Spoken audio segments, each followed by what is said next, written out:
Jody baik banget. Disuruh mundur sama penonton, dia mau.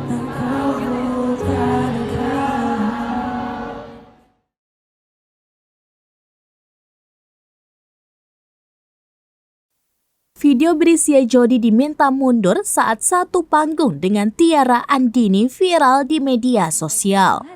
Dalam video yang beredar, Jody dan Tiara berduet menyanyikan lagu Dengan Caraku. Seperti yang diketahui, Dengan Caraku merupakan lagu duet Jody dengan Arsy Widianto. Namun, pada acara itu Jody berduet dengan Tiara.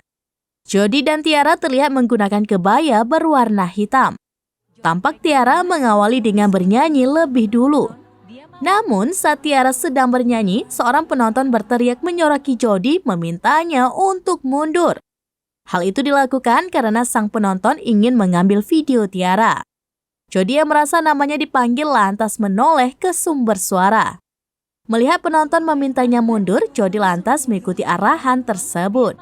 Ia mundur beberapa langkah agar sang penonton bisa memvideokan Tiara.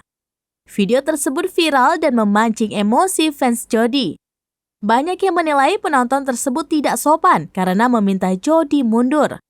Terlebih lagu duet seharusnya dinyanyikan oleh dua orang, maka Jody dan Tiara lah yang seharusnya menjadi spotlight.